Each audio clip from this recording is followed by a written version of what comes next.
8장 1절 같이 읽어봅니다. 8장. 네가 내 어미의 젖을 먹은 오라비 같았더라면 내가 밖에서 너를 만날 때 입을 맞추어도 나를 업신여길 자가 없었을 것이라. 7장 앞부분을 통해서 대략적인 이제 아가서의 총정리 형태로 한번 소개해드렸고요. 그 다음에 아가서의 해석 법칙인 문법적, 역사적 해석을 좀 더 우리가 오늘 우리 시대에 힘을 쏟아서 그 기본적 토대들을 잘 마련하는 훈련들을 해야 한다라고 말씀을 드렸고요.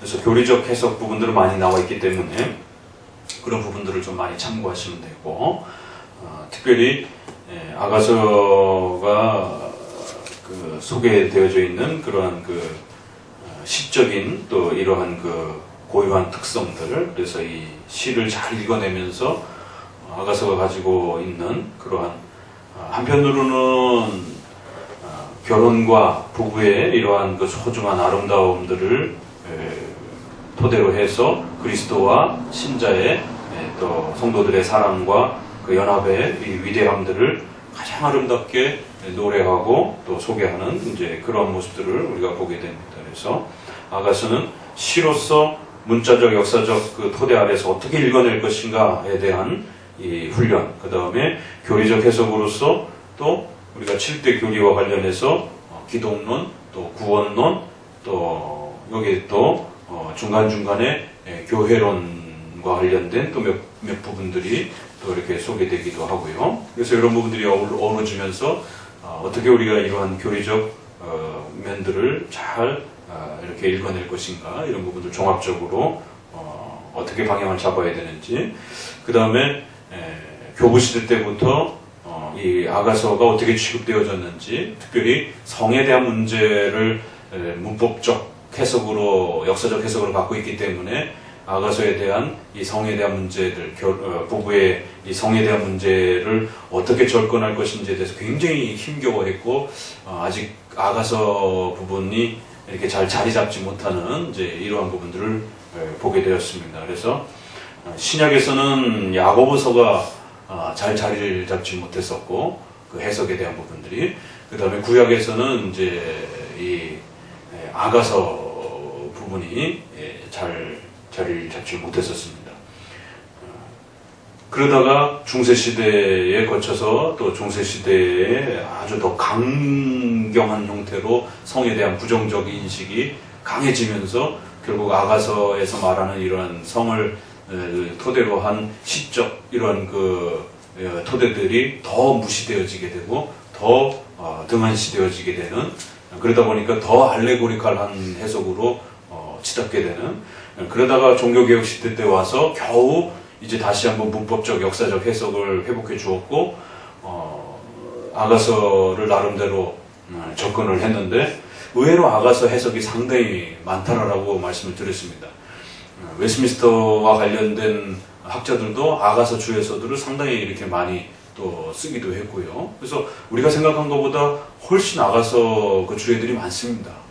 그런데 그 대부분의 그런 주석적 그 입장이 매튜 헨리를 중심으로 한 그러한 청교도들의 그런 좀 더 보수적인 그러한 이 성에 대해서 상당히 좀 이렇게 침묵하는 보수적인 이런 형태로 소개되어지는, 그 선을 이렇게 많이 넘지 못하는 것을 보게 됩니다. 그래서 이제 요한계시록처럼 종말론에 대한 부분들이 참 이제 700년, 800년 넘어서 발전되어지는 것처럼 아가서에 대한 해석도 이제 성에 대한, 결혼에 대한 그 가치를 회복하는 것은 종교개혁 실태에서 일반 은총의 이 풍요로움과 가치들을 발굴하면서 성은 죄악된 게 아니다라는 것까지는 이제 발견을 했고, 그래서 교회론적 질서 안에서 목회자들이 결혼을 하고 가정을 꾸리고, 그래서 적극적으로 결혼 소명과 직업 소명에 대한 이런 부분들을 펼쳐내기는 했는데, 아가서가 연결되어지지는 않은 이런 좀 안타까움이 있었다고 그랬죠. 그것이 이제 1800년 이후에 근대에 들어와서 좀 더 그래도 관심을 가지면서 상당히 많이 아가서에 이 문법적, 역사적 해석에 대한 부분들이 시도되었다라는 것. 그래서 역사적인 이러한 그 흐름, 또 그 다음에 우리가 해석학적 또 그러한 또 형식들, 그래서 7장과 관련해서 전반적으로 한번 어떻게 방향을 잡아야 되는지 소개를 드렸고요.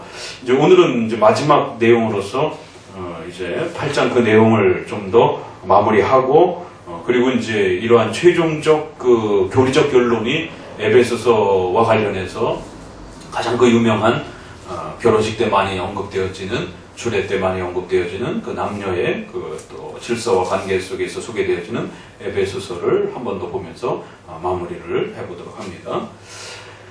자, 8장은 이제 이렇게 시작을 하는데 갑자기 분위기가 좀 확 바뀌어서 그 술람의 여인이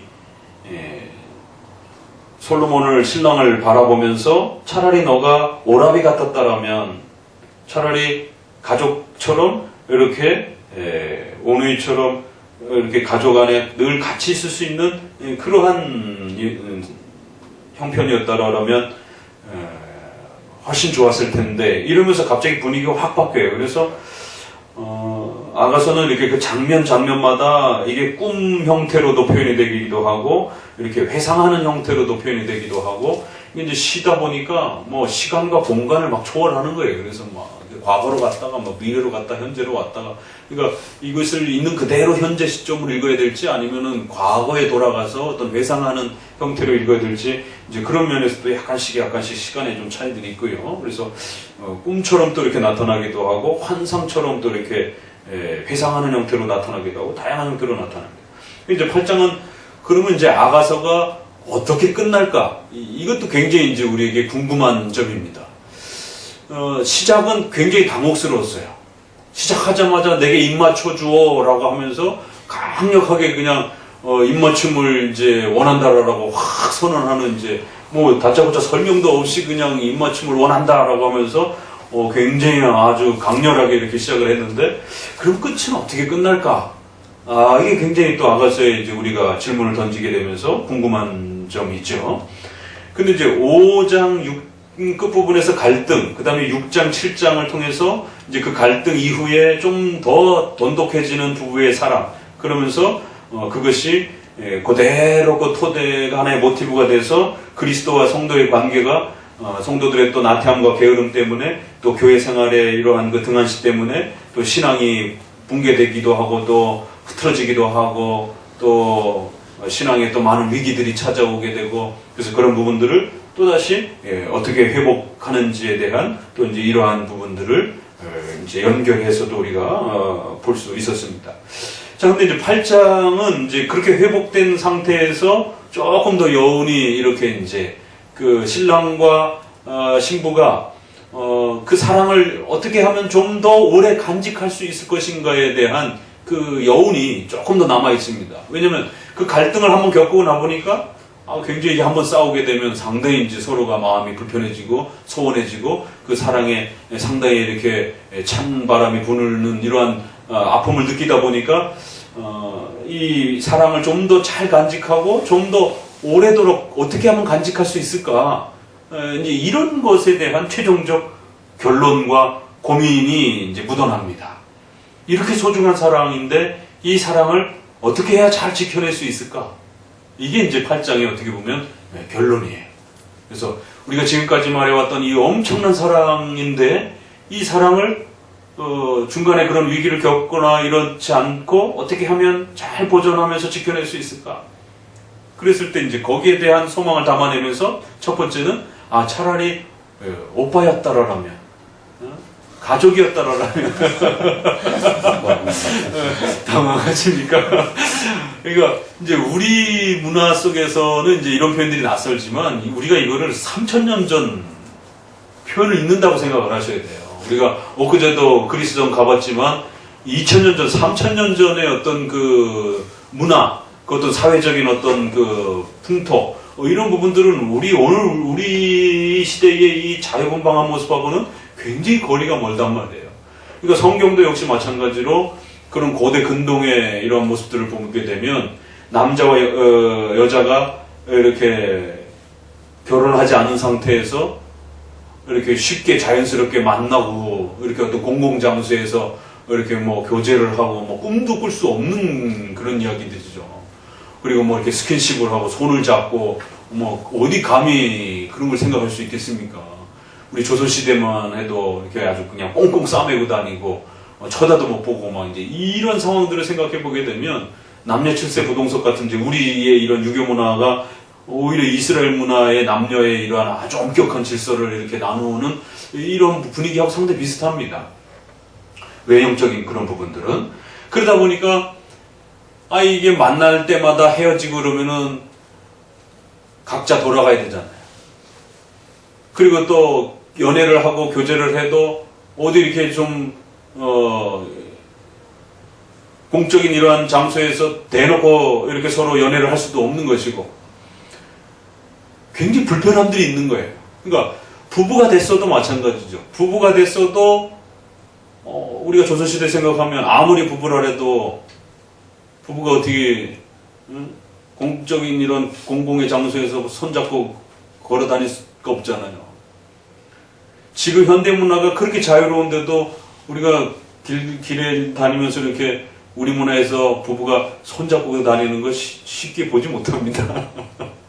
저 불륜인가? 이 문화 자체가 우리에게 그렇게 굉장히 경직돼 있다는 거죠.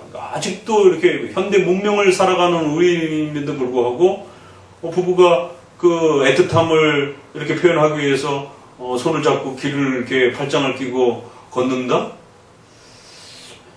그러니까 이제 젊은 친구들이나 이제 이렇게 막 연애 감정에서 막 그런다면 이제 이제 젊은 애들이 연애하는구나 이제 이렇게 보긴 하지만 노년의 부부가 이렇게 중년의 노년의 부부가 이렇게 팔짱 끼고 손잡고 다니면 아직 우리 문화는 저 불륜인가 이제 이런 시각이 굉장히 강해요. 그래서 저희도 뭐 이렇게 산책하거나 이렇게 여기 탄천이라든가 이렇게 가다가 손잡고 가려면은 이제 막 굉장히 어색한 이제 우리는 안에서 안 어색한데 주변에 이런 눈을 이렇게 왠지 모르게 막 의식이 되고 부담이 되는 이제 막 이런 부분들이 그러니까 오늘날도 이렇게 쉽지 않은데 과거면 얼마나 더 어렵겠어요. 그러다 보니까 어느 지간에는 그냥 가족이니까 집안에서도 그렇고 이렇게 활동하는데 훨씬 가깝게 지낼 수 있고 훨씬 부드럽게 이렇게 어색함 없이 항상 함께 있을 수 있고 또 좀 더 공적인 장소에서도 가족이니까 한 울타리 안에서 이렇게 자유롭게 훨씬 더 보낼 수 있는 이제 그런 걸 꿈꿔본 거예요. 이런 사랑을 부부의 이러한 소중한 사랑을 어떻게 하면 잘 간직할 수 있을까? 차라리 내 사랑하는 이 연인이 내 가족이었다라면 이제 이건 어떻게 보면 아주 역설적인 어떤 그런 이렇게 표현으로 마음의 소망을 그렇게 표출하는 것이죠. 자, 그러면서 이제 시작을 합니다. 그래서 차라리 가족이었다라면 내가 밖에서 너를 만날 때 입을 맞춰도 나를 업신여길 자가 없었을 텐데. 그러니까 바깥에서 손잡고 다니고 뭐 입맞춤하고 그러면은 막 조롱하고 이상하게 볼 수 있지만 가족 간에는 좀 더 이렇게 친밀함을 표시하고 또 이렇게 자연스럽게 다닐 수 있는 그러한 자유로움을 이렇게 갈망을 하는 것을 보게 됩니다. 내가 너를 이끌어 내 어미 집에 들이고 내게서 교훈을 받았으리라. 나는 향기로운 술 곧 석류즙으로 내게 마시우겠고. 그러면서 그렇게 가족이 되었다라면 내가 너를 이끌어서 우리 집안으로 우리 집으로 데리고 와서 그렇게 가족처럼 지낼 수 있었을 텐데 그랬더라면 우리가 훨씬 더 이렇게 사랑을 더 많이 나누지 않겠는가 이러면서 어미 집으로 데리고 온다. 이제 이런 것도 좀 관심 있게 보셔야겠다. 어미 집으로 드리고 내게서 교훈을 받을 것이다. 그러면 이제 나는 향기로운 술, 이런 또 맛있는 음식들을 너에게 잘 또 내가 대접해 줬을 텐데 이게 두 가지가 이렇게 맞물려 있죠. 하나는 술람 여인의 그런 헌신과 수고와 봉사를 통해서 남편을 잘 섬기고 싶은 그런 마음이 쏟아져 나와 있고 그러면서 어미 집으로 데리고 오고 싶은 그 이제 우애절을 받아서 가족같이 지냈으면 좋겠다라고 하는 표현도 있고, 내 어미집이라라고 이렇게 말하면 이제 우리가 항상 아가서에서는 집, 동산, 또 침실 이런 부분들이 부부의 그 사랑을 나누는 아주 은밀하고 또 사생활이 보호되는 그러한 그 장소와 역할을 강조할 때 그런 공간을 많이 이렇게 사용을 합니다. 그럼 여기서도 내 어미집 그러면은 단순하게 친정으로 이렇게 데려간다라는 뜻도 있지만 아무에게도 방해받지 않으면서 내가 편안하게 늘 살아왔던 그 집에서 너와 아주 깊은 사랑을 이렇게 나눌 수 있을 텐데, 이제 이러한 부부가 좀 더 방해받지 아니하고 어디서 더 깊이 서로가 사랑을 나눌 수 있을까? 아무도 없는 그런 동산, 또 친정집, 그래서 친정집에서 부부를 위해서 마련해준 그러한 편안한 장소, 이런 부분들로 이제 이렇게 좀 더 우리가 해석해 나갈 수가 있죠. 그러한 어미집, 근데 이제 우리 구절에는 이제 좀 한 구절이 빠졌어요. 나를 가르치던 어미 집 이렇게 돼 있어요. 내게 훈계하시던 어미집, 이렇게 나를 가르치시던 어머니의 바로 그 집으로 당신을 내가 초대했으면 좋겠습니다. 그럼 뭘 가르쳤겠는가, 엄마가? 우리 이제 번역에는 이제 그게 빠져 있는데, 어머니가 딸에게 뭔가를 아주 굉장히 중요하게 가르쳤던 바로 그런 친정집, 이러면서 친정집을, 어미집을 강조하면서 그 어머니가 자기에게 뭔가를 굉장히 많이 중요하게 가르쳤던 바로 그러한 집. 그래서 그러한 집으로 당신을 초대해서 이제 내가 당신에게 또 배우기를 원한다, 이렇게 표현을 해놨습니다. 그래서 어머니가 뭘 가르쳤겠는가, 이런 부분들을 우리가 문법적, 역사적으로 해석을 또 풀어내 가야 돼요. 그러면 어머니가 딸에게 결혼을 앞둔, 결혼 과정이 있는 딸에게 뭘 가르쳤겠어요? 그건 당연한 거죠. 신부로서 어떻게 신랑을 이렇게 맞이해야 되고, 또 어떻게 결혼 생활을 꾸려가야 될지, 또 결혼해서 또 가족들 관계, 또 임신 출산을 통해서 자녀 양육을 어떻게 해나가야 될지, 이런 전반적인 신부로서 준비해야 될 그런 많은 부분들을 충분히 어머니로부터 배울 수 있었던 것을 우리가 짐작할 수 있습니다. 바로 그렇게 어머니로부터 내가 좋은 신부로서 그렇게 교육받고 준비되었다. 바로 그런 어머니의 집에서 이제 내가 당신을 마음껏 이제 대접하고 그렇게 섬기기를 원합니다. 그리고는 이제 당신으로부터도 또 많은 부분들을 배우기를 원합니다. 그러니까 이제 여기는 솔로몬 왕이다 보니까 그 왕으로부터 신부가 또 일정한 부분들을 이렇게 계속적으로 배워야 되는, 이제 왕궁으로 초대받고 그 왕비로서 살아가야 될 그 많은 부분들을 배운, 이런 부분들을 이제 또 아주 절묘하게 남녀의 질서 속에서 남편이 아내를 리드하고 또 질서와 권위의 또 이러한 면으로서 또 아내에게 순종과 복종에 대한 또 이런 부분들을, 그래서 남편이 리드하고 가르치는 부분들에 대해서 아내가 어머니로부터 배웠다라고 이렇게 표현하면서 그런 부분들을 이제 내가 신랑으로부터 계속해서 배워가기를 원한다라고 이렇게 고백하면서 또 이제 그러한 열매로서 이제 당신을 내가 더 잘 섬겨드리기를 원합니다. 이제 요런 이제 그 부부의 그 사랑의 그 방식, 모양, 형태를 잘 보셔야 돼요. 그래서 문법적, 역사적 해석이 중요하다라는 게, 이게 그냥 무슨 에로스적인 그냥 어떤 이런 이 남녀의 단순한 사랑만 이렇게 막 쏟아내는 그런 표현들이 아니란 말이에요.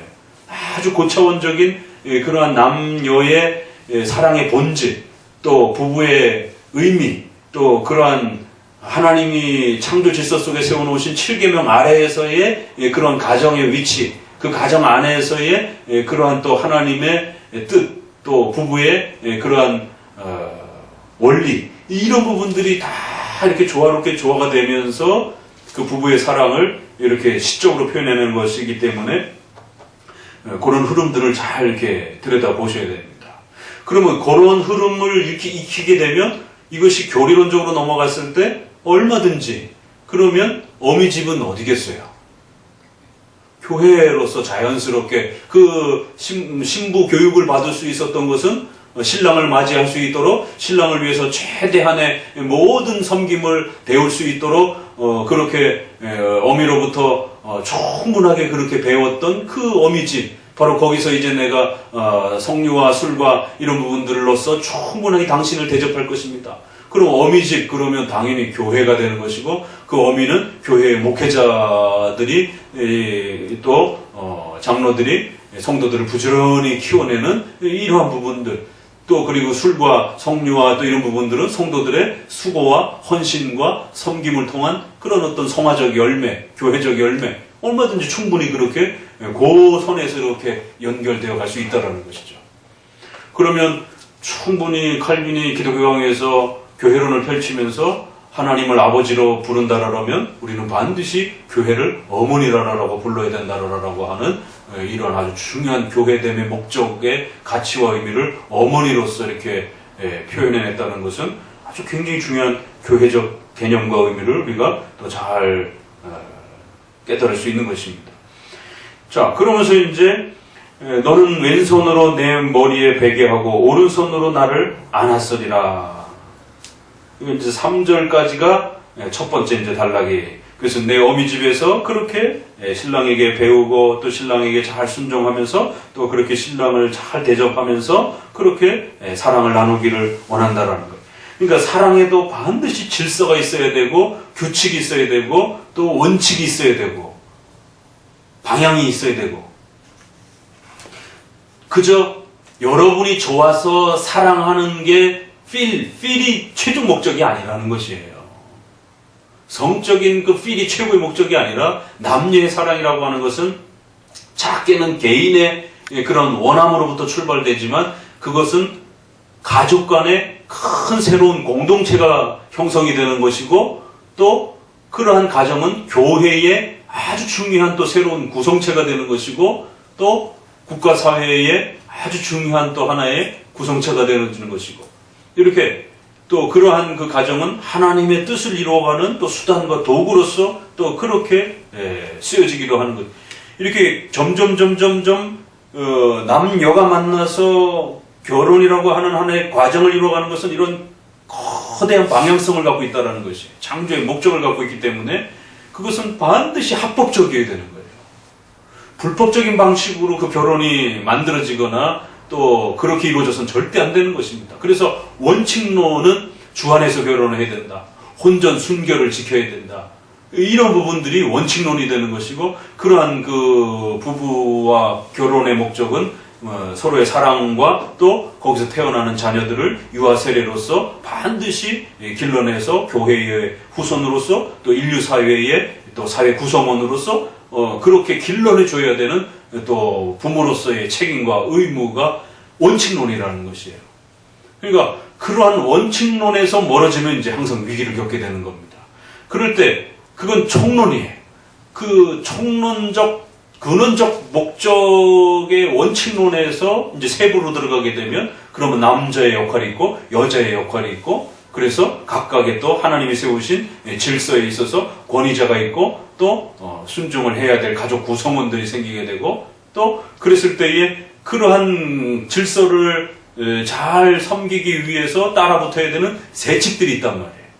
그래서 우리가 여태까지 쭉 보았던 것처럼 하나의 질서적인 면에서의 세칙들이 있고, 또 결혼이라고 하는 유대관계가 유지되기 위해서는 반드시 성이라고 하는 육체의 연합을 의무관계를 짊어져야 된다라고 하는 성적 연합에 대한 또 이러한 반드시 세칙의 의무성이 또 있고, 거기에는 또 먹여 살려야 되고 보호해야 되고 이런 여러 가지 부분들이 세칙으로서 또 따라오게 되는 것이.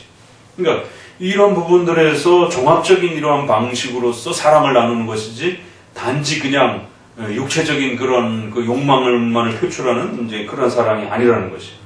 그래서 그 사랑을 이야기한 다음에 이제 이러한 그 질서 속에서 이러한 방식 안에서 사랑을 나누면서 이제 그 신랑이 왼손으로 또 오른손으로 이걸 아주 꼭 껴안아주는 그런 장면이잖아요. 왼손으로는 베개하고 오른손으로는 이렇게 안아주는, 이건 아주 꽉 포옹하는 그런 장면을 이제 이렇게 표현을 해서 아주 최고의 그 연합과 서로의 사랑과 그 신랑이 신부를 아껴주고 또 그 신부는 신랑을 최고로 그렇게 대접하고 싶어하는 그런 아주 모습을 이렇게 마지막 이제 남녀의 부부의 사랑을 나누는 이제 모습으로 그리고 또 그 소원을 이렇게 또 친정 집에 가서 아무도 방해받지 않으면서 더 깊은 사랑을 나누기를 원한다 이러면서 앞부분에서 흘러왔던 거를 이제 정리합니다. 4절 같이 읽어봅니다. 예루살렘 여자들아 내가 너에게 부탁한다. 나의 사랑하는 자가 원하기 전에 흔들지 말며 깨우지 말지니라. 그러면서 이거를 이제 여자의 고백으로 받으면 신랑에 대해서 나에게 너무나도 소중한 사랑하는 자이기 때문에 절대로 그분을 방해하거나 그분을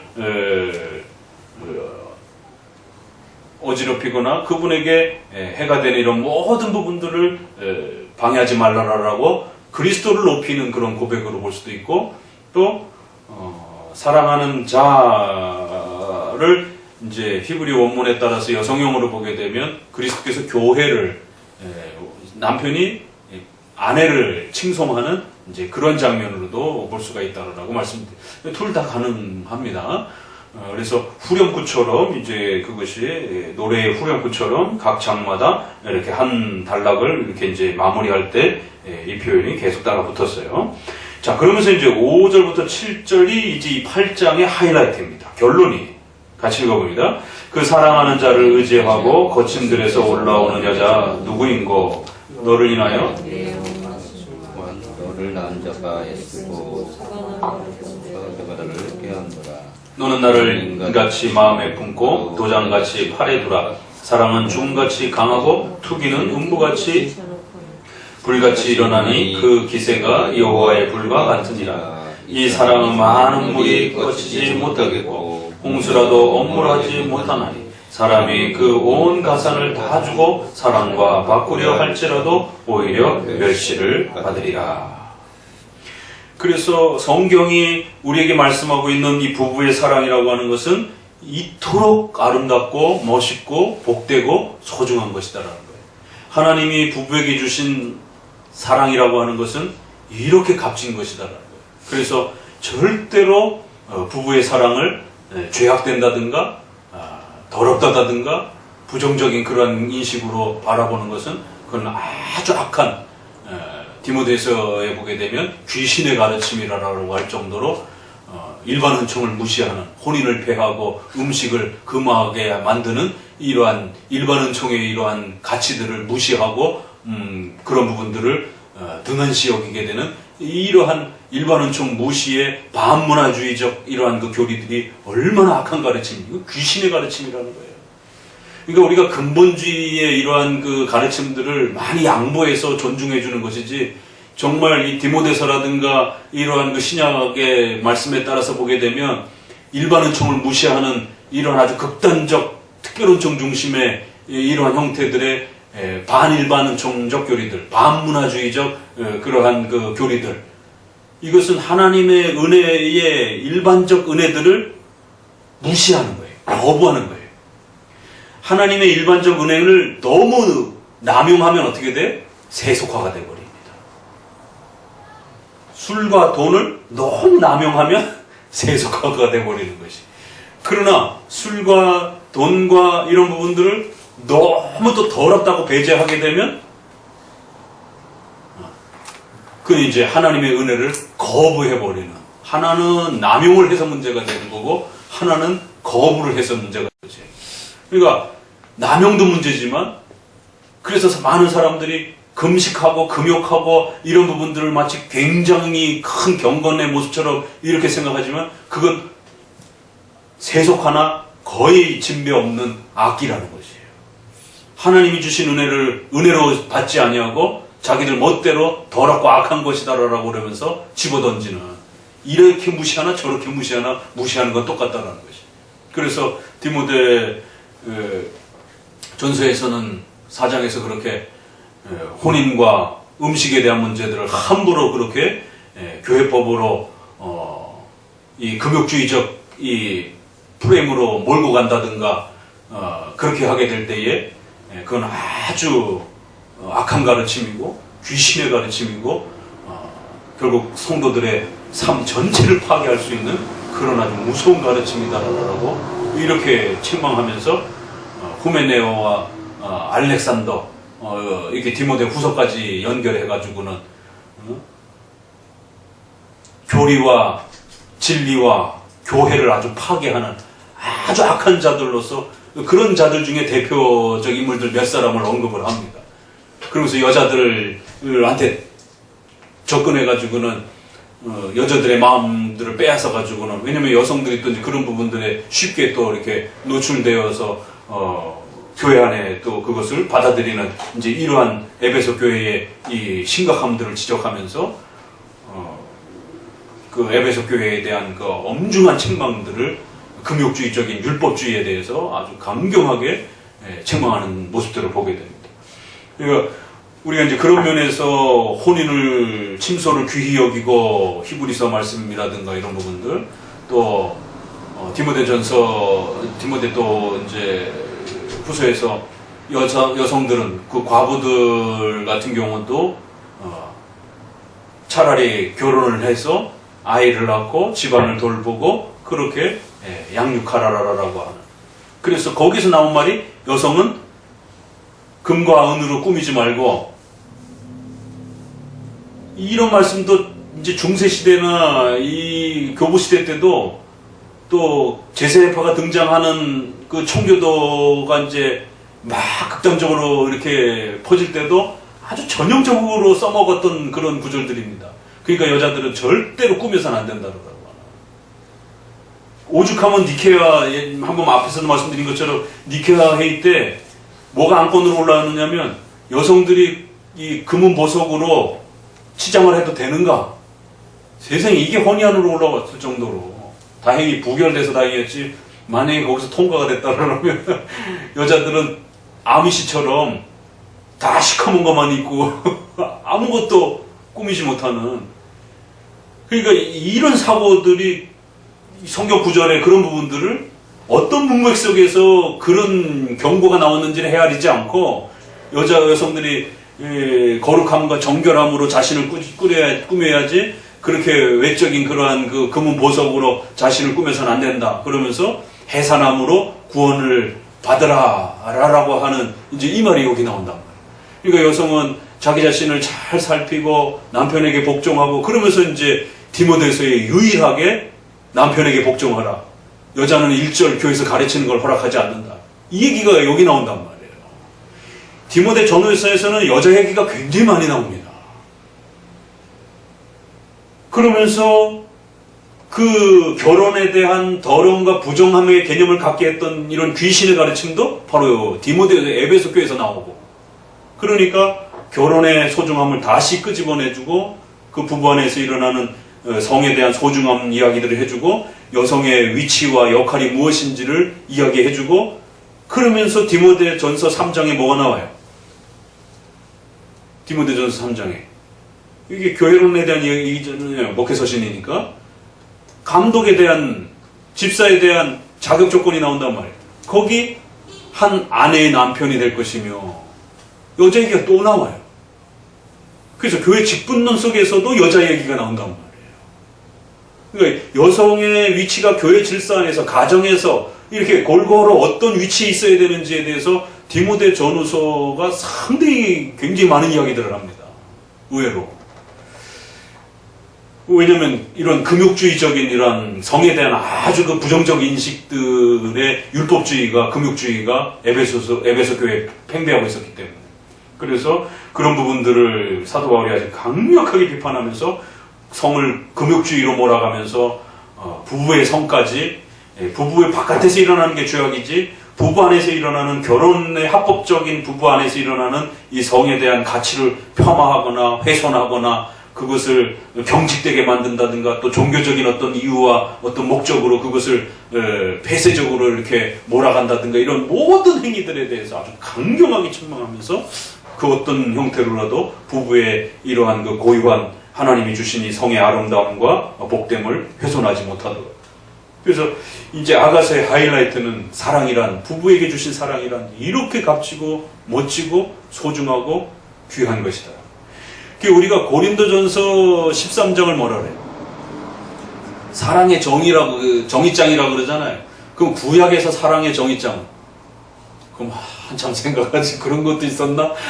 꼭 기억해 두세요. 8장 5에서 7절이 고린도전서 10장에 대등한 구약의 사랑장 정의론이 펼쳐지는 곳입니다. 다시 한번 읽어보세요. 얼마나 멋있는가? 그 사랑하는 자를 의지하고 거친 들에서 올라오는 여자는 누구이냐? 이제 많은 어려움과 아픔들을 겪으면서 그 사랑이 성숙하고 그러면서 더 남편을 의지하고, 그래서 이제 많은 구약학자들이 사랑하는 자는 남편이잖아요. 이거 이제 여자가 하는 말이에요. 그렇게 남편을 기대고 남편의 품에 안겨서 살아가는 여성은 누구이냐 이렇게 이제 묻는 거죠.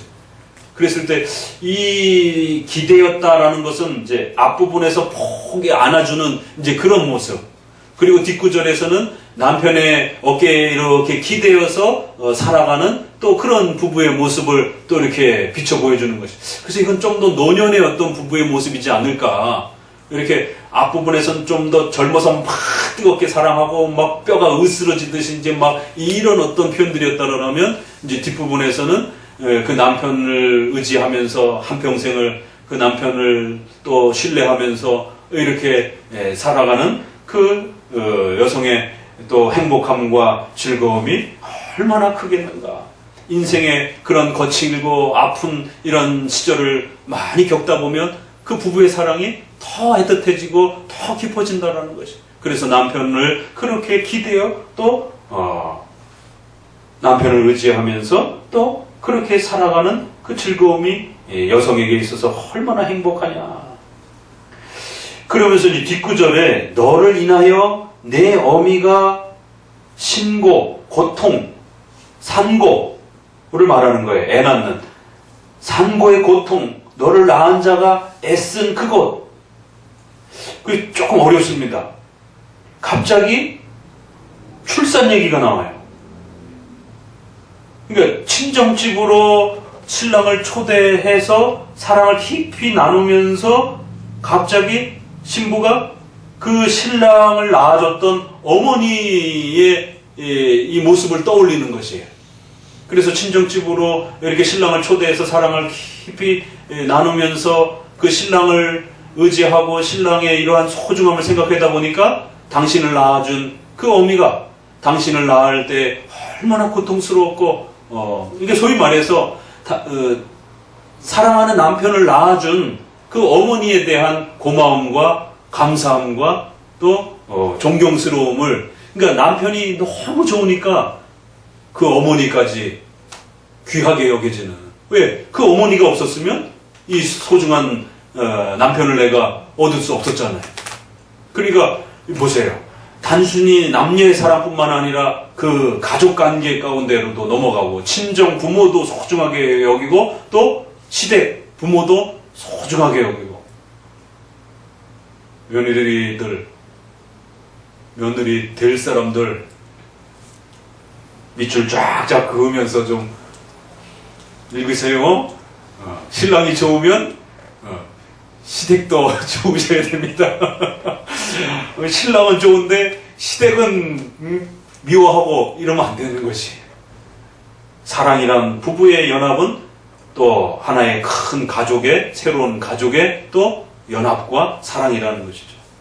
그래서 그 신랑이 너무 사랑스럽고 귀하다 보니까 그 신랑을 낳아준 그 어미가 얼마나 고통스러웠겠는지, 당신을 낳을 때 얼마나 힘들었겠는지, 그런 고통과 아픔을 짊어지고 당신을 낳아서 나에게 준 그 부모가 얼마나 감사하고 귀한지. 그래서 남녀의 사랑, 부부의 사랑이라고 하는 것은 이렇게 친정을 향하기도 하고 또 시댁을 향하기도 하는 이러한 아주 귀한 하나의 또 새로운 질서체계가 형성되어지는 그런 화목함 속에서의 사랑의 이 깊이가 더 폭발한다는 거예요. 그냥 지들끼리 어디 나가가지고 그냥 부모하고 반대하는 결혼해가지고 싸움해가지고는 가족들하고 다 헤어지고 양심의 평화가 없다라는 거죠. 자기들끼리는 또 좋다라고도 할 수는 있지만 인간이기 때문에 또 부모가 그리워지기도 하고 사랑이란 단지 자기가 좋아하는 남녀뿐만 아니라 자식하고도의 문제이고 부모하고에도 문제이고 이게 복합적으로 일어나면서 부부가 훨씬 더 큰 사랑의 깊이를 나누는 것이지 어디 섬에 동떨어져 갖고 처음에 20대 때야 자기들만 있어도 행복할 것 같지만 이게 삶이 세월이 가면 갈수록 그렇게 이 사랑의 깊이가 훨씬 더 확대되고 깊어진다는 것이죠. 그러면서 출산의 이야기가 우리가 처음 이제 아가서에서 처음 등장하는 이야기예요. 그렇죠? 여태까지는 그 두 부부의 침실과 포도원, 동산 이런 데서 서로가 너무 좋아서 사랑을 하고 상대방의 몸을 아름답다라고 그렇게 표현하고 그 멋들어짐을 그렇게 표현하고 노래하고 그러다 보니까 자연스럽게 그 부부의 사랑의 결실과 열매가 출산 이야기로 잉태, 임신 이런 이야기로 이제 8장은 끝이기 때문에 마무리가 되어져 가는 것이. 그러니까 남녀의 사랑이란 이렇게 오랜 세월 동안 남편을 의지하고 남편의 또 돌봄을 받고 서로가 또 섬기고 존중해 주면서 또 가족 간의 사랑의 또 깊은 내용까지 또 펼쳐내면서 또 그 울타리 안에서 신랑의 출산 이야기도 했지만 자연스럽게 결국 출산의 이야기가 나오면서 그러한 그 출산과 잉태들은 남녀의 사랑을 통한 출산의 또 이러한 열매까지도 기대하는 사과나무 아래서 내가 너를 깨운다. 바로 너를 낳아줬던 바로 그 어머니. 그럼 어머니와 사과나무. 사과나무는 동산. 이 동산은 어디에? 사랑을 나눴던 그 남녀가 아주 부부가 신혼을 지나면서 뜨겁게 사랑을 보냈던 그 사과나무, 동산, 포도원 이런 곳이란 말이에요. 그러니까 부모가 너를 낳기 위해서 신랑을 낳기 위해서도 부모도 역시 그 사과나무, 동산 이런 데서 사랑을 충분히 나눠서 너를 낳아준 것처럼 그 사과나무 아래에서 내가 너를 깨운다. 이 시적인 표현이에요. 우리도 그렇게 이제 또 그러한 사과나무 아래에서 또 다른 출산과 또 잉태와 또 어미가 너를 품었던 것처럼 이제 우리도 그러한 사랑의 같은 방식으로 그 사과나무 아래에서 우리도 새로운 그러한 또 출산과 임신과 또 이런 잉태의 또 이러한 소망과 기대감들을 우리가 갖고 싶다. 이런 소망을 표현해내는 것이. 너는 나를 그러니까 신랑은 이제 신부를 어떻게 마음에 품으라고요? 도장처럼, 인처럼, 도장처럼 두 번이나 강조하면서 마음에도 도장을 찍고 어디다도 도장을 찍으라고요? 팔에도 도장을 찍고 이 여자는 내 여자요 이렇게 하면서 이게 이제 지금은 반지로 이제 이렇게 표현이 되지만 이제 이 예전 같으면 이제 어떤 표시를 이렇게 표현하면서 나는 이 여자는 내 여자라고 하는 나는 유부남이요. 이제 이런 이제 이 아주 명백한 소유권에 대한 서로에 대한 부분을 확연하게 마음속으로도 그렇게 배신하면 안 되고 바깥으로도 유부남 유부녀라고 하는 걸 분명하게 선을 그으면서 그 부부의 사랑에 그 누구도 침해하지 못하도록. 왜냐하면 이 부부의 사랑은 얼마나 소중한 사랑이냐면 이 사랑은 죽음같이 강하고 있습니다. 이게 이제 신부가 신랑에게 표현하는 표현이지만 서로 표현해도 너무 멋있는 거예요. 사랑은 죽음같이 강합니다. 사랑에서 나오는 투기는 음부같이 잔혹하고 부부의 사랑을 방해할 때에 누가 감히 거기에 시비를 걸 수 있겠어요? 잘못하면 살인 나는 거예요. 그러니까 투기라고 이게 사랑을 역설적으로 그 사랑이 이게 만약에 간음이라든가 어떤 다른 방식으로 이제 눈을 돌리게 되면 아내에게도 남편에게도 그 불붙는 시기심에 대한 그 화남 분노에 대한 것은 감당 못할 그런 각오하라는 것이에요. 그 지옥같이 잔혹하다라는 겁니다. 절대로 바람펴서는 안 된다는 거예요. 이처럼 사람은 한편으로는 아주 죽음도 갈라놓지 못할 정도로 남편과 아내를 위해서 목숨을 던지기도 하고 이런 또 희생적 사랑이기도 하고 또 거꾸로 그러기 때문에 바람을 핀다든가 외도를 하게 되면 이 세상의 그 어떤 분노와 시기와 질투보다도 가장 무서운 지옥을 맛볼 수 있는 그런 분노를 자아내는 그런 또 사랑이라는 것이 이토록 무서운 사랑이 있을 수 있느냐라는 거예요. 이토록 시기와 질투를 일으킬 수 있는 이런 사랑은 없다라는 겁니다. 그래서 아주 두 번 한쪽은 좋은 쪽으로 한쪽은 아주 무서운 쪽으로 이러면서 불같이 일어나는 그 기세가 여호와의 불과 같다. 아가서의 독특한 표현이 출산에 대한 이야기가 이제 여기서 나왔고 그 다음에 뭐가 또 하나 나왔어요? 아가서에 이거 한 번도 보지 못했던 단어가 나왔습니다. 응? 여호와. 에스더서에 하나님이 없어가지고 많은 사람들이 에스더서를 이제 굉장히 힘들어하는 또 구약에 또 힘들어했던 성경이 에스더서입니다. 에스더서는 성전, 제사, 하나님 뭐 이런 거 하나도 없어요. 그러니까 이제 이걸 과연 이스라엘의 어떤 그 율법과 이 부분의 종교적 규례와 연결시킬 수 있느냐 이제 이런 부분들이 상당히 어려움을 일으켜가지고 정경성의 문제도 굉장히 상당히 오래도록 고민을 이렇게 거쳤던 신약의 야고보서처럼 아가서에 여기서 여호와라는 말이 처음 나옵니다. 결론 부분에서. 그런데 이제 놀라운 것은 이 부분, 이게 이제 아가서가 굉장히 어렵습니다. 그래갖고, 이제 저도 이제 많이 시도를 해보고, 이제 여러분에게 최종적으로 정리를 해봐주는 것인데, NIV에는 A mighty flame, 이래서 아주 강렬한 불, 이렇게 놨어요. 여호와를 뺐어요. 그 불같이 일어나는 그 불의 기세가 아주 강렬한 불과 같다, 이렇게 돼 있어요. 킹제임스 버전에서는 most vehement flame 비슷하죠. 그런데 이제 ESV가 조금 이제 최근에는 킹제임스 버전보다 원문의 부분들을 조금 더 깊이 들여다봤다라는 평가들을 많이 받더라고요. ESV가 여기는 very flame of the Lord 주의 아주 그 강렬한 불 이렇게. 우리 번역이 잘 됐어요. 그래서 여호와의 우리 한글 개혁 성경이 여호와의 불과 같으니라. 주님의 불과 같다. 그리고 ASV는 very flame 예호바 이렇게. 여호와를 영어식으로 이렇게 표현해서 이게 이제 왜 그러냐면, 이 히브리어에 shall have bet 야 이렇게 표현되는데, 이 끝부분에 야라는 부분이 엘리야, 야, 끝에 야자가 붙으면, 이제, 엘로힘, 여호와, 하나님 이름 많잖아요? 그럴 때 단축형으로도 야자가 붙으면 하나님 표현이 돼요.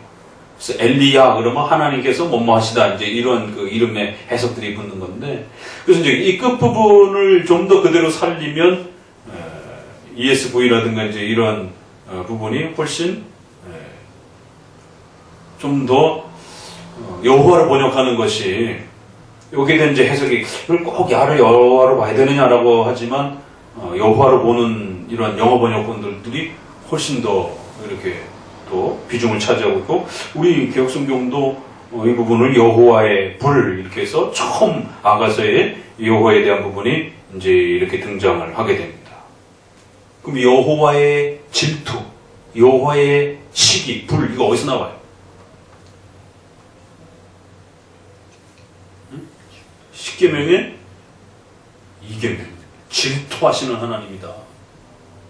우상 숭배하면 죽이겠다. 이제 이런 엄중한 경고할 때 여호와의 불, 여호와의 질투, 여호와의 시기 이제 이런 부분 나오잖아요. 그래서 이렇게 남녀의 사랑과 하나님께서 부부에 주신 이 사랑의 이 사랑은 이토록 소중하고 귀한 것. 그래서 그게 깨진다라면 그거는 하나님의 진노와 시기를 받을 수 있는, 하나님의 무서운 질투와 책망을 받을 수 있는 강렬한 그러한 지옥을 경험할 수 있는 그런 고통을 맛볼 수 있는 그러한 불. 그러나 또 거꾸로 사랑은 서로의 목숨을 바치고 헌신할 수 있는 죽음을 극복하고 넘어설 수 있는 그런 사랑. 그래서 이 사랑은 많은 물이 있다 할지라도 결코 그 물이 끄지 못하고. 참 어떻게 이렇게 표현할 수 있어? 부부의 사랑은 이 온 세상의 물을 동원해도 끌 수가 없고, 태평양의 물을 다 퍼다가 부어도 우리 강도사님과 사모님의 사랑에 부부의 사랑에 불을 끌 수가 없고, 너무 멋있습니다. 온 하늘의 비가 다 쏟아진다 할지라도 결코 우리의 불타오르는 이 사랑을 끌 수가 없고. 나중에 연애 편지 한번 꼭 써먹어보세요. 야, 얼마나 멋있습니까? 홍수가 엄몰한다 할지라도 절대로 끌 수 없다는 거예요. 또 한 번 더, 이 온 세상의 모든 금은 보화를 다 가져다가 바꿔보려고 해봐라. 오히려 멸시와 조롱을 받을 것이다. 그 티끌만큼도 안 된다. 그 사랑의 값에 근처도 오지도 못한다고. 지구에 있는 모든 다이아몬드와 금을 다 갖다 줘도 그 사랑과 바꿀 수 없다라. 야, 얼마나 멋있습니까?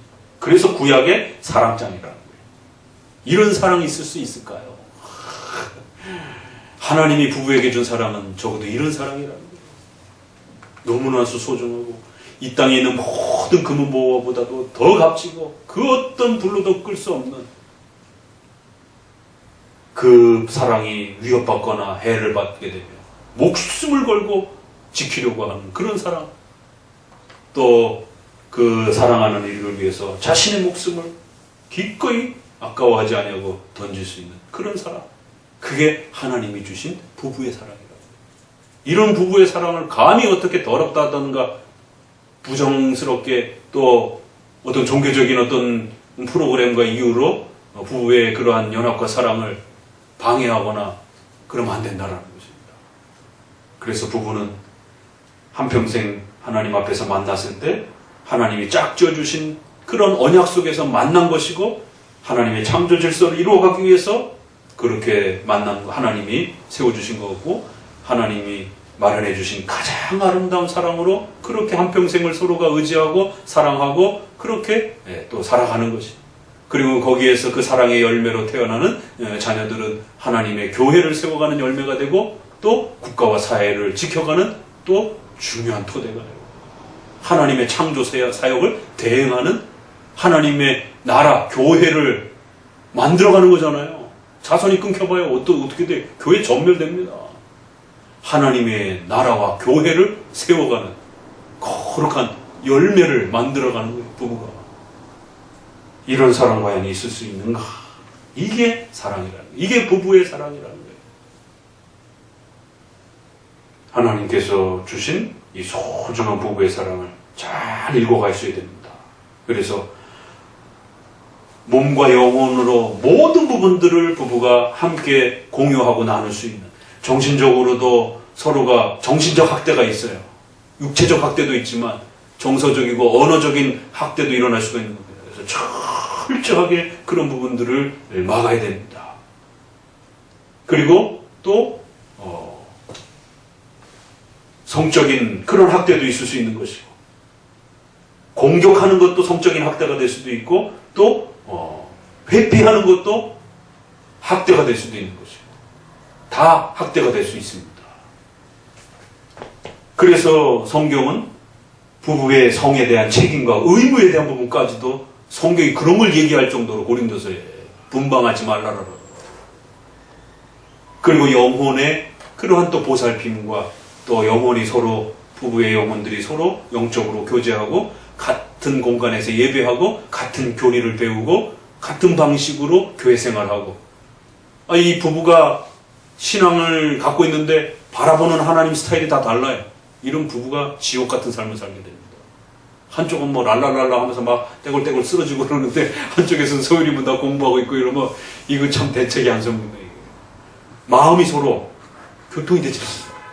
하나님에 대해서 얘기를 해도 신앙에 대해서 서로 얘기를 해도 서로 먼 산보로 딴 사람 얘기하는 것처럼 전혀 교통되지 않아요. 한쪽엔 그걸 죄라라고 인식을 하는데 한쪽엔 그걸 은혜라라고 인식을 하게 되면 서로 그게 영적인 대화가 되겠냔 말이에요.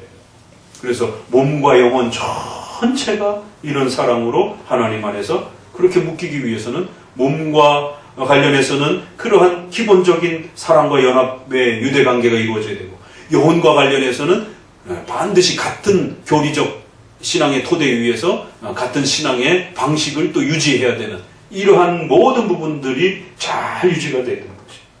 그랬을 때 이 땅에서 천국을 맛볼 수 있는 그런 위대한 사랑의 이 깊이를 맛보게 되는 겁니다. 그래서 이제 이렇게 결론을 내리고 나서는 살짝 예를 들어서 이 결론을 한 번 더 잠깐 보충하고 끝냅니다. 요 5절에서 7절을 잘 정리를 해야 이 뒷부분에 이 신뢰를 들어요. 뒷부분에서는 이 뒷부분에 이 신뢰가 비유가 도대체 뭔가 이것 때문에 굉장히 좀 또 난해한 해석으로 좀 어려워하기도 하는데 문맥의 흐름을 쭉 잘 지키면 좀 해결할 수 있을 것 같아요. 우리에게 있는 작은 누이는 아직 유방이 없구나. 갑자기 또 유방 얘기가 7장에서 이제 여성의 가슴에 대해서 이야기가 많이 나오는데 그가 청혼함을 받는 날에는 우리가 그를 위하여 무엇을 할꼬? 그가 성벽일진데 우리는 음망대를 그 위에 세울 것이요. 그가 문일진데 우리는 백향목 판자를 두르리라. 그러자 이제 그 신부가 나는 성벽이요 나의 유방은 망대같이 잘 예쁘게 그렇게 자랐습니다. 그러므로 나는 그의 복에 화평을 얻는 자 같을 것입니다. 갑자기 얘기가 뚝 중단이 되고 그 친정으로 왔던 그 얘기가 이어지는 것이에요. 그래서 친정 오라비들이 이렇게 이제 그 자기 누이를 바라보면서 아유 이게 어려가지고 이거 시집이나 가겠는가 이제 이런 걱정스러움이 이제 신부를 바라보는 면에서 앞부분에서는 어미가 그렇게 가르쳤다라고 이렇게 얘기를 하고 한편으로는 또 오라비들이 이 동생을 신부로서 그동안 어떻게 지켜내고 키웠는지 그래서 술람 여인은 가장 이쁘고 좋은 신부로서 그렇게 친정에서 준비되었다라고 하면서 이제 친정 얘기가 이렇게 나오고 있었기 때문에 그 친정 속에서 이 신부가 얼마만큼 예쁜 신부로 그렇게 최고의 신부로 준비되어 있었는지를 이제 마무리를 해갑니다. 그런 이제 흐름을 보게 되면 이 5절에서 7절이 끼어 있어가지고 문맥이 끊기는 것 같은데 앞부분을 이어보게 되면 그래서 오라비들이 신부를 바라보면서 청혼을 받았는데 아이고 이게 이제 여성의 어떤 그 성적인 이 성숙성을 이렇게 드러낼 때 외면적으로 드러나는 것이 이제 여성의 가슴이라든가 이제 이런 걸 통해서 이제 그 결혼 정년기가 되었는가 이제 이런 부분들을 외모적으로 판단하다 보니까 이제 가슴 이야기가 다시 나오는 것이죠. 그래서 아주 이렇게 성숙하지 않았는데 어떻게 시집이나 가겠는가 이러면서 오라비들이 신부를 걱정하면서 우리 동생을 우리가 친정에서 어떻게 돌봤느냐면 그가 성벽이라면 우리가 그 성벽 위에다가 망대를 세웠을 것입니다. 그러나 만약에 그가 문이라면 우리가 거기다가 백향목 판자로 문을 다 두들겨 박았을 것이다. 뭔가 이렇게 느낌은 와요. 그렇죠? 내 누이가 너무너무 연약하고 어린 것 같아가지고 우리가 늘 걱정이었습니다. 그러니까 이제 매형을 앉혀놓고 그 처남들이 이제 뭐 그런 이제 얘기를 주고받는다 생각하면 되는 거예요. 우리 신부가 우리 누이가 얼마나 멋진 신부인지 아십니까? 우리가 이 누이를 여성으로서 아주 그 최고의 순결한 여성으로서 우리가 우리 집안에서 키워내기 위해서 엄마도 그렇게 수고를 했고 우리들도 그렇게 수고를 했습니다. 그래서 우리 누이를 성처럼 이제 여성을 또 이제 이렇게 순결 이런 걸 이야기하다 보면 이제 그렇게 성에다 비유를 해서 우리 누이가 좋은 견고한 성처럼 이렇게 잘 성적으로 성숙하고 보호되고 자랄 수 있도록 외간 남자들과 그 도적대들과 이런 많은 악한 자들의 이 위험 속에서 우리 오라비들이 얼마나 철두철미하게 우리 누이를 지켰는지 아십니까? 그래서 우리 누이가 성벽처럼 아주 견고하게 순결을 지키면서 최고의 신부감으로 이렇게 서서 우리가 그 위에다가 망대, 보초를 하는, 그래서 누이가 최고의 신부감으로 그렇게 잘 준비되면 망대를 세울 것이고, 문이라면 이렇게 가정을 썼잖아요. 문은 어때요? 막 들락날락 할 수 있는, 성벽은 결코 이렇게 문을 열어주지 않는, 그러니까 이제 여성을 이렇게 성벽에다 비유하면 그 느낌이 온단 말이에요. 여성이 함부로 몸을 놀리지 않고 남자들에게 이렇게 막 그 공격을 당하지 않고 강한 아주 성처럼 자기를 보호하고 그렇게 순결도 지키고 몸과 마음을 그렇게 잘 지켜낸 신부입니다. 그래서 그 위에 망대를 세울 정도로 그래서 전부 다 감시하고 살필 수 있을 그런 튼튼한 성과 같이 그렇게 우리가 키워냈습니다. 그런데 가정법을 써가지고 만약에 그렇다라면 이게 누이한테 묻는 거예요. 그러니까 누이가 대답하잖아요. 그러니까 누이한테 물으면서 너가 그렇게 강건한 그런 너 자신을 잘 지켜낸 그런 신부냐? 이렇게 이제 묻는 거고. 아니면 문처럼 막 너 자신을 이렇게 막 남자들한테 해프게 막 그렇게 오픈하고 그런 것이냐? 만약에 그랬다라면 그 문 못 열도록 우리가 거기다 나무 판자로 그냥 백향목 그냥 튼튼한 나무 판자로 그냥 바깥에 못 나가도록 그냥 못을 막아버렸을 것이다라고 약간 그런 느낌이 있는 겁니다. 우리 누이가 성벽처럼 잘 그렇게 지켰는지 아니면은 어려서 그냥 막 돌아다니고 막 이렇게 놀았는지. 그러니까 이제 누이가 나는 성벽이요 이러잖아요. 나는 성벽이요. 나의 유방은 망대같이 잘 컸습니다. 육체적으로도 내 가슴은 아주 아름답게 얼마든지 시집갈 수 있을 정도로 이게 다 이제 출산, 잉태 이런 쪽과 이제 이렇게 연결되다 보니까 얼마든지 내가 이제 성숙하고 시집갈 때가 되었고 잘 컸습니다. 그리고 또 나는 망대처럼 그 어떤 남자도 만나지 않고 그 어떤 남자에게도 마음을 주지 않고 그 어떤 남자도 한 번도 만나지 않은 나는 오롯이 수처녀입니다. 이제 이런 아주 최고의 신부입니다. 이제 오라비들한테 이제 또 그렇게 대답을 하는. 그러니까 이제 이런 주고받는 대답이 신랑에게 이제 주는 답인 거죠. 우리 오라비들이 이렇게 우리 누이를 친정에서 돌보고 살피고 그래서 아주 최고의 신부감으로 클 수 있도록 그렇게 지켜냈습니다. 그러면 이 오라비들은 누가 되겠어요? 교회가 되는 것이죠 또. 그래서 이 오라비들은 목사님으로 해석하기도 하는 겁니다. 교리적으로 넘어갑니다. 왜? 친정 어머니 집을 교회라고 해석했고 그 친정 어머니 집에서 어머니가 먹이기도 하고 키우기도 했지만 또 오라비들이 이렇게 그 신부가 잘 자라도록 열심히 키워낸 거예요. 그러니까 또 이제 이 부분에서 조금 달리 하시는 분들은 오라비들이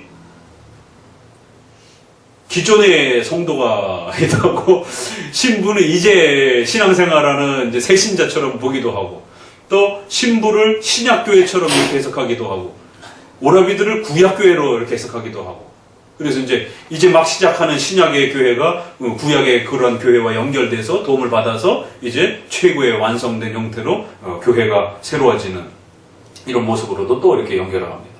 자, 그러면서 이제 11절에 어려운 부분이 나오는 게 솔로몬이 바알하몬의 포도원이 있어 지키는 자들에게 맡겨두고 그들로 각기 그 실과를 인하여 은 1천을 바치게 하였구나. 솔로몬 너는 1천을 얻겠고 실과 지키는 자도 200을 얻으려니와 내게 속한 내 포도원은 내 앞에 있구나. 그 앞부분에는 여성의 말인데 내게 속한 내 포도원은 내 앞에 있구나. 요 끝부분의 말은 잘라서 많은 분들이 이 부분은 신랑의 말로 이렇게 많이들 해석을 해요. 그러면 신부가 신랑에게 뭐라고 얘기를 하냐면, 바알람은 뭐 어느 지역에 뭐 여기 아가서에서는 처음 등장하는 지명들이 상당히 많아요. 그래서 구체적으로는 어딘지 몰라요. 그런 어떤 특정한 솔로몬의 포도원이 있었는데 그 포도원에다가 임대를 준 거예요. 그래서 거기서 일할 수 있도록 관리하는 자들을 두고 솔로몬이 거기에 수익을 받은 겁니다. 1000을 받고 관리하는 자들에게는 200을 줬다라는 거지. 일단 이걸 해결해야 됩니다. 그럼 이건 무슨 의미일까요? 그래서 이거를 좀 나쁘게 보면 조금 나쁜 의미로 가고 좋은 의미로 보면 좋은 의미로 가요. 그래서 이게 1000 이러니까 부인이 1000명이나 되는 이러한 솔로몬의 많은 그러한 그 부인 중에, 그러나 너만 내게 속했구나 이렇게 보시기도 하고, 그러나 그거보다는 이 오라비들의 이 이야기랑 친정 이야기가 이렇게 가다가 오라비들이 누이를 지켜줬잖아요. 그러니까 근데 갑자기 또 지키는 이야기가 또 나와요. 그래서 솔로몬의 동산을 지켜준 자들이 대가를 받고, 그럼 이거는 뭔가 지키는 이야기로 계속 이렇게 문맥의 흐름으로, 그리고 그 지켜준 것에 대한 보상과 대가를 돌려받는, 그게 훨씬 좀 그래서 좋은 쪽으로.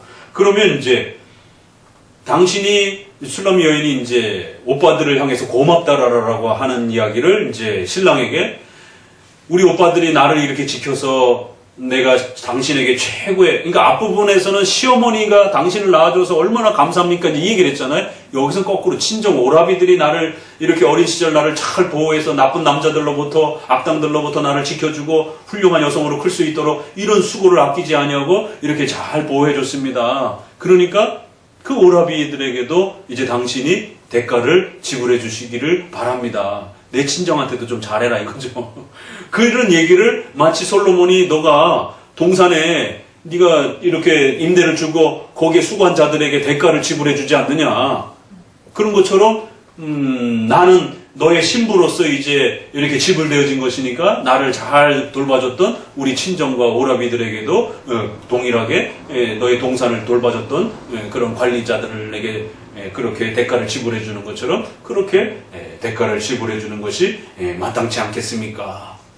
그러니까 요거는 그 앞부분의 이야기 흐름에 그게 더 맞을 것 같아요. 그래서 이제 구약에 조금 방향이 있는데 저는 좀 그 오라비들에 대한 그 수고들에 대해서 보상해 주기를 이제 마지막으로, 그러니까 비유를 이렇게 들으면서 한 번은 오라비들이 우리가 누이를 잘 지켰습니다. 그만큼 우리 누이는 최고의 신부입니다. 이제 이렇게 얘기를 하는 걸 끝나고, 그러면서 누이가 한번 오라비들의 수고에 대해서 감사하면서 솔로몬 왕이 그 오라비들에게 이렇게 봉사해주고 섬겨주시기를 이렇게 대가를 또 이렇게 일정한 부분 배려해 주시기를 이제 이렇게 소망하는 이제 그런 부분이 훨씬 더 나을 것 같아요. 그러면서 이제 솔로몬이 내게 속한 내 포도원은 바로 내 앞에 있구나. 그러니까 이제 그런 모든 이야기를 듣고 이제 친정 와서 이 신부가 얼마나 소중하게 컸고 얼마나 최고의 신부로 그렇게 준비되었고 그런 모든 이야기들을 들으니까 정말 내 앞에 있는 이 신부가 최고의 내 포도원이요 최고의 내 신부로군요. 이러면서 이제 마무리가 되는. 그러니까 이런 이야기들은 당연히 교리론적으로 넘어오게 되면 교회 목회자들이 성도를 키워내고 또 길러주고 또 대가를 받는, 그래서 목회자들이 하나님 앞에서 받는 보상으로도 해석을 해요. 그 200을 받는 이런 부분들이 그렇게 또 교회의 질서 속에서 성도들이 잘 훈련되어서 그리스도의 신부로 받쳐지는 그러한 이제 교리론적 면으로, 그래서 구원론과 기독론이 교회론으로 또 이렇게 이어지는 형태로 마무리가 되어져 갑니다. 그러면서 이제 마지막 표현은 한마디씩 서로 주고받습니다. 너 동산에 거한 자야, 동무들이 내 소리를 귀를 기울이니 나로 듣게 하려무나. 이러면서 신랑이 먼저 너 동산에, 내 동산에 속해 있는 신부여, 이제 동무들이 너의 목소리를 들었고 싶어하고 나의 많은 친구들이 너를 보기를 원한다. 너는 그렇게 귀한 사람이다. 14절에 그러니까 신부가 나의 사랑하는 자여 남편이여 빨리 오십시오. 향기로운 산들에서 노루와도 같고 어린 사슴과도 같아요라. 신랑을 이 아주 빨리 움직이는 이 사슴에다가 비유하고 또 동산에다가 또 비유를 해서 거기서 사랑을 나눕시다라고 이렇게 늘 앞부분에서 봐왔던 거잖아요. 그러니까 이제 그런 마지막 이제 후렴처럼 마지막 두 마디가 이렇게 주고받으면서 끝이 나고 있습니다. 그런데 그 끝은 여운이 조금 남는 형태로 끝나버렸어요. 그렇죠? 뭐 이렇게 뭐가 어떻게 딱 돼갖고 어떤 결론이 딱 이렇게 어떤 내용이 끝난 게 아니고, 그러니까 계속 사랑하고 싶습니다 이런 형태로 이렇게 앞부분으로 다시 휙 돌아와가지고 신랑이요 빨리 오시오. 또 신랑은 신부에게 너의 아름다움을 보여다오 이러면서 그 신랑 신부가 다시 또 그 사랑을 갈망하고 기다리는 그런 모습으로. 그래서 이제 이걸 교리론적으로 넘어가게 되면 결국 그리스도와 성도가 이제 재림을 바라보면서 여전히 기다리고 소망하는 그런 모습으로서. 그래서 이제 요 계시록은요, 이 부분은 계시록하고도 이렇게 연결이 됩니다. 계시록 22장에 어떻게 끝나요? 주 예수여 속히 오시옵소서. 그 마라나타라라고 하는 이제 그 부분이 이제 이렇게 나오는 그 부분하고도 상당히 또 이렇게 비슷하기도 합니다. 그리고 놀라운 것은 계시록 19장 7절에 혼인잔치 비유가 마지막에 나옵니다. 그래서 계시록도 이 19장 7절 보게 되면 우리가 즐거워하고 크게 기뻐하여 그에게 영광을 돌리세요. 어린 양의 혼인 기약이 이르렀고 그 아내가 예비되었으니 그에게 허락하사 빛나고 깨끗한 세마포를 입게 하셨은즉 이 세마포는 성도들의 옳은 행실이라. 이러면서 신부가 잘 예비되어 이제 결혼 혼인잔치에 참여하는 이런 형태로 계시록도 그 마지막 종말의 천국의 그 모습을 충분히 결혼의 부부의 이런 부분으로서 이어냅니다. 또 예수님이 처음 기적을 일으켰던 기적도 가나안 혼인잔치를 통해서 그리스도와 하나됨이라는 게 뭔지를 부부의 하나됨에서 그 모티브를 가지고 그렇게 연합의 모습을 끌어냈습니다. 자, 그래서 결국 이 아가서는 계속적인 사랑으로 이게 뚝 끊기지를 않고 여운을 남기면서 그 부부의 사랑에 서로를 갈망하고 갈급해하는 그 사랑을 쭉 그냥 이렇게 마무리 짓지 않고 여운을 남기면서 그냥 열어뒀어요. 자, 우리 에베소서로 좀 가서 같은 선에서 좀 읽어보면서 이제 마무리 해봅시다.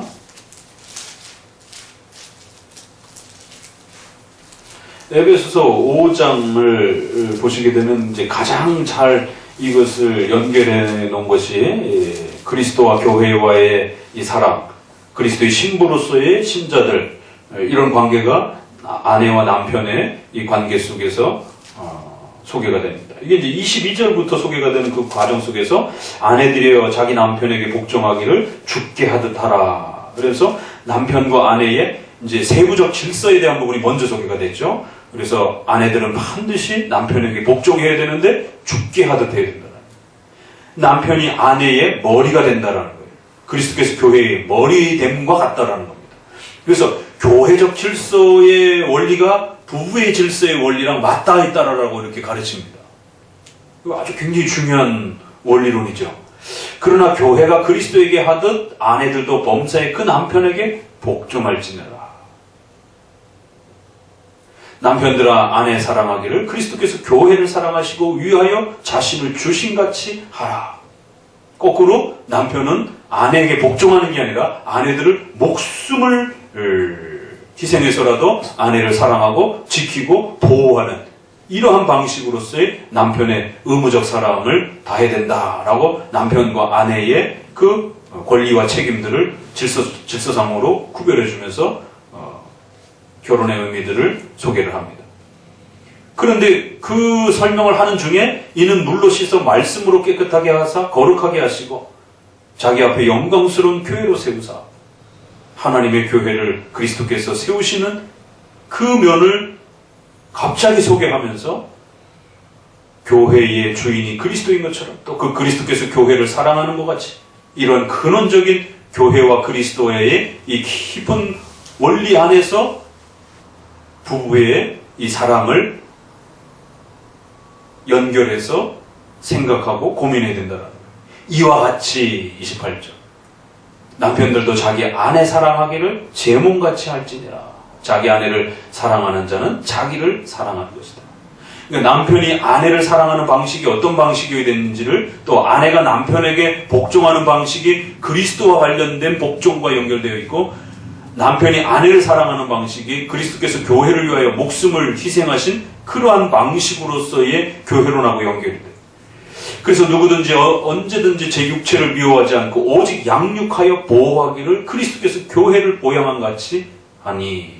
그래서 지난번에 남녀의 세 가지 의무와 관련해서 이야기할 때 남편이 아내를 사랑할 때 양육 방식, 보호 방식, 적으로부터의 보호 방식, 또 그 다음에 노동을 통해서 아내를 먹여 살리고 가족들을 먹여 살리는 양육의 원칙, 그리고는 또 그 영혼을 그리스도께로 영적 교제를 리드하는 리더자로서 또 아내를 아내로서 기능적으로 생각하는 것이 아니라 여자로서 아내로서 함께 유업을 받을 동료로서 그렇게 존중하고 사랑하는 이 세 가지 사랑의 의미를 설명드리기도 했어요. 이런 데서 나오는 거예요.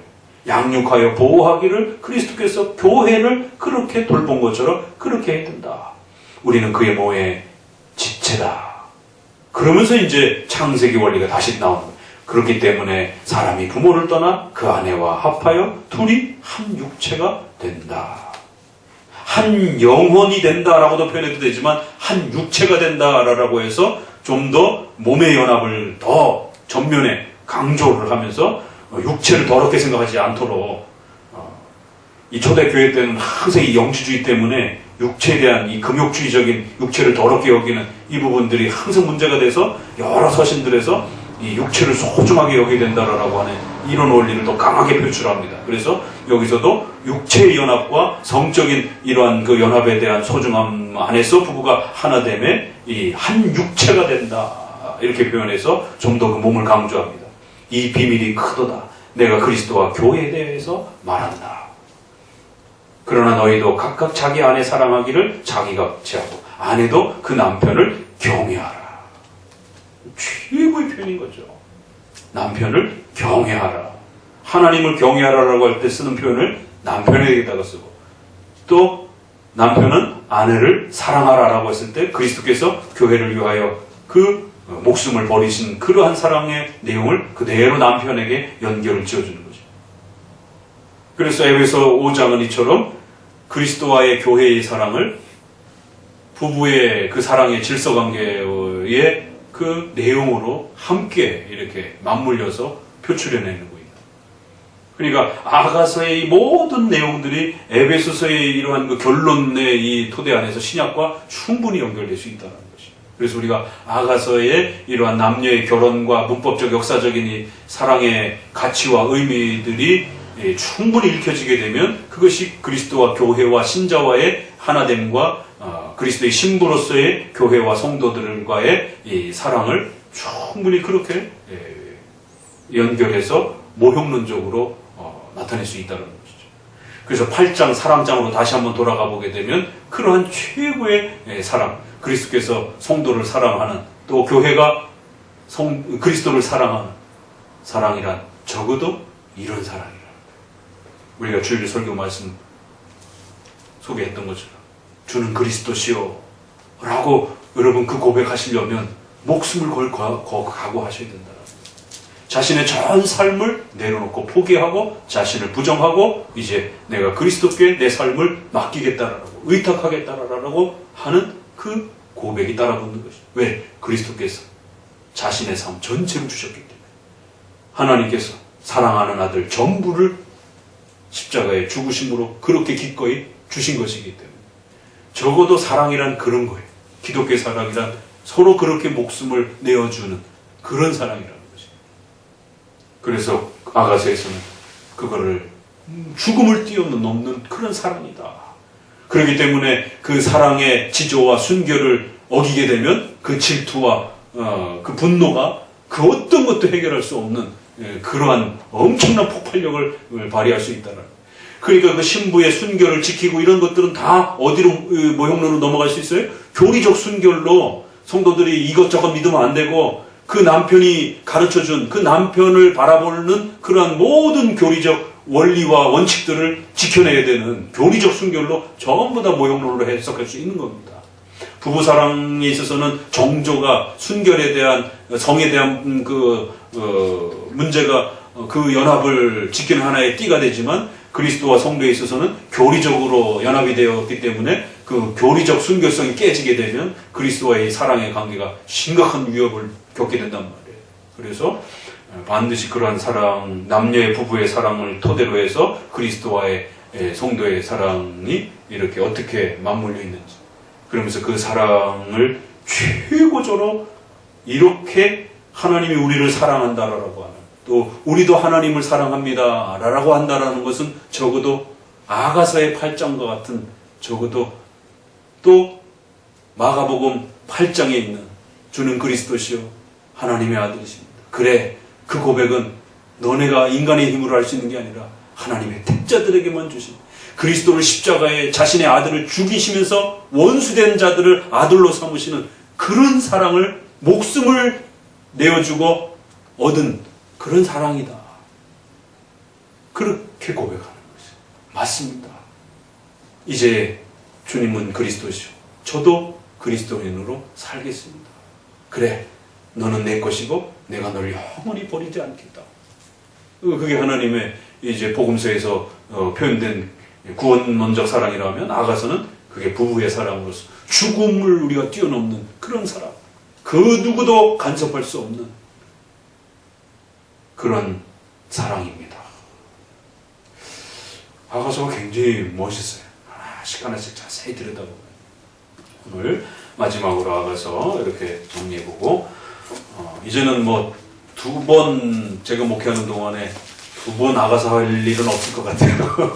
강의 설교를 우리가 하고 있기 때문에 이게 언제 돌아와서 또 아가서를 할 수 있을지, 이제 이 부분으로서 이 정도로 마감하고 우리가 또 딴 것도 해야 되니까, 그래서 잘 기록해 두시고 또 참고해 뒀다가 또 여러분 혼자 묵상할 때 다시 또 끄집어내서 읽으면서 아가서에서 표출되어지는 그리스도와 성도의 사랑이라는 게 어떤 것인지, 적어도 그렇게 목숨을 내어주고 얻은 사랑, 그렇기 때문에 우리가 그리스도인, 그리스도의 신부로서 살아간다는 게 얼마나 값지고 고귀하고 소중한 것인지 또 잘 간직하시기를 바랍니다. 기도합니다. 하나님 감사합니다. 우리가